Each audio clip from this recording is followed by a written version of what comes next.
మరి నిజంగా పవన్ కళ్యాణ్ గారు అధికారంలో రాకముందు ఒక ఎమ్మెల్యే సీట్ వస్తే చాలు సుగాలిప్రీతి కేసుకి న్యాయం చేయాలనిపిస్తుంది.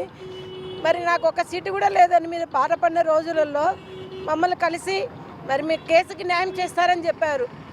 మరి ప్రజలంతా అది నమ్మి మీకు ఓట్లేసి మరి మీరు పెద్ద స్థాయిలో డిప్యూటీ సీఎం హోదాలో మీకు ఇస్తే ఇంతవరకు అంటే గత 16 నెలలుగా బాధితులమైన మేము మీ ఆఫీసు తిరిగినా కూడా అపాయింట్మెంట్కి దిక్కుతోచని పరిస్థితి ఇచ్చేశారు. మరి మీరు ఫస్ట్ కేసు సుగాలిప్రీతి కేసు అన్నారు. 16 నెలల నుంచి మరి సుగాలిప్రీతి కేసు గురించి మీరు ఎందుకు పట్టించుకోవడం లేదు అడుగుతున్నాను. మరి ఇప్పుడు మాట్లాడిన నా చిన్న కూతురు మీకు గుర్తుందా పవన్ కళ్యాణ్ గారు? మీరు చెప్పారు ఆ రోజు, అమ్మ ఖచ్చితంగా న్యాయం చేస్తాను, మీ కుటుంబానికి తోడుంటాను అని. మీ కుటుంబానికి తోడు అంటే నేను నిజంగా మీరు తోడుంటారు అనుకున్నాను. మేము చేసే ప్రతి పోరాటంలో మీరు అడ్డగిస్తున్నారు. అది మాకు తోడుండడం. నేను శాంతియుతంగా చేస్తున్న పాదయాత్రని మీరు ఆపించారు. మరి అదేవిధంగా కోర్టులో కేసు ఉంటే కోర్టులో కేసును కూడా బెంచ్ మీదకి రాకుండా మీరు చేస్తూ ఉన్నారు. మరి అదేవిధంగా ప్రధానమంత్రి మోడీ గారి పర్యటన ఉందని గత 8 రోజులుగా నేను మీ ఆఫీసులకు లెటర్ రాశాను. గవర్నర్ గారి అపాయింట్మెంట్ అడిగాను. మరి కలెక్టర్లకి పివిఎన్ మాధవ్ గారికి, నారా లోకేష్ గారికి అందరికీ అపాయింట్మెంట్ కోసం లెటర్ల కోసం ఇంతవరకు ఇస్తే ఇప్పటి వరకు కూడా దిక్కులేని పరిస్థితి. మీరు ముద్దాయిల వైపు ఉన్నారా, బాధితుల వైపు ఉన్నారా అని నేను అడుగుతా ఉన్నాను. నిజంగా ఈ ప్రభుత్వానికి చిత్తశుద్ధి అని ఉంటే కనుక సుగాలిప్రీతి కేసులో న్యాయం చేసి తర్వాత నరేంద్ర మోడీ గారికి మీరు స్వాగతం పలకాలని కోరుకుంటున్నాను. లేకపోతే మీరు మోడీ గారికి ఒకటి చెప్పాలి.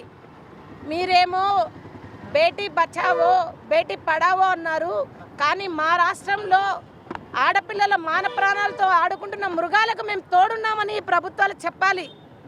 మీరు మోడీ గారికి రేపు చెప్పండి సభలో, మేము ఆడపిల్లని చంపేస్తున్న ముద్దాయిల వైపు ఉన్నాము, మా రాష్ట్రము దానికే గ్రేటు అని చెప్పండి ఈ ప్రభుత్వాలు. నిజంగా చిత్తశుద్ధి ఉంటే ఈ ప్రభుత్వానికి ఈరోజు మమ్మల్ని అడ్డగిస్తున్నారే, ప్రతి ఒక్క కార్యక్రమాన్ని అడ్డగిస్తున్నారే. ఆ రోజు నా కూతుర్ని చంపుతున్నప్పుడు మీరు ఎందుకు అడ్డగించలేకపోయారు? మరి ఇంకా ఎంతమంది సుగాలిప్రీతికి కర్నూలులో బలి కావాలని అడుగుతా ఉన్నాను. ముద్దాయిలేమో స్వేచ్ఛగా తిరుగుతున్నారు. బాధితులమైన మేము, ఒక వికలాంగురాలైన నేను న్యాయం అడిగితే, న్యాయం కోసం ప్రశ్నిస్తే మీ ప్రజాప్రతినిధులతో స్వయంగా మీ నోటితోనే నన్ను కించపరిచే మాటలు మాట్లాడారు. ఇది ఎంతవరకు సబబని అడుగుతాను.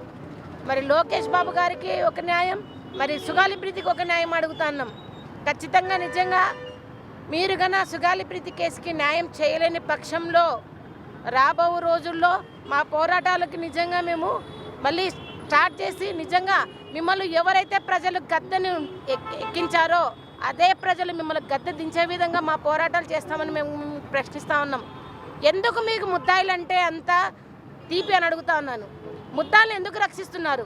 వారి వ్యాపారాలను ఎందుకు వెనకేసుకొస్తున్నారు? వాళ్ళ స్కూళ్ళలో చచ్చిపోతున్న ఆడపిల్లలకు మీకు ఉసురు తగలదా అని అడుగుతా ఉన్నాను. నిజంగా ప్రభుత్వాలు, ఈ ప్రభుత్వం నిజంగా చెప్తున్నాను, మా లాంటి బాధితుల ఉసురు తగులుతుంది ఖచ్చితంగా ఈ ప్రభుత్వానికి అని హెచ్చరిస్తూ ఉన్నాను. ఆడపిల్లలకు రక్షణ లేని ఈ ప్రభుత్వంలో మరి మీరు ఎలా కొనసాగిస్తున్నారో అని ప్రశ్నిస్తూ ఉన్నాను. నిజంగా రేపు మోడీ గారికి మేము నిజంగానే ఈరోజు ప్రభుత్వం స్పందించి సుగాలిప్రీతి కేసు విషయంలో ఒక నిర్ణయానికి రాకపోతే రాబో రోజుల్లో ఖచ్చితంగా ఈ పోరాటాలు అనేది ఉధృతి అనేది మేము చేస్తామని తెలియజేస్తున్నాను.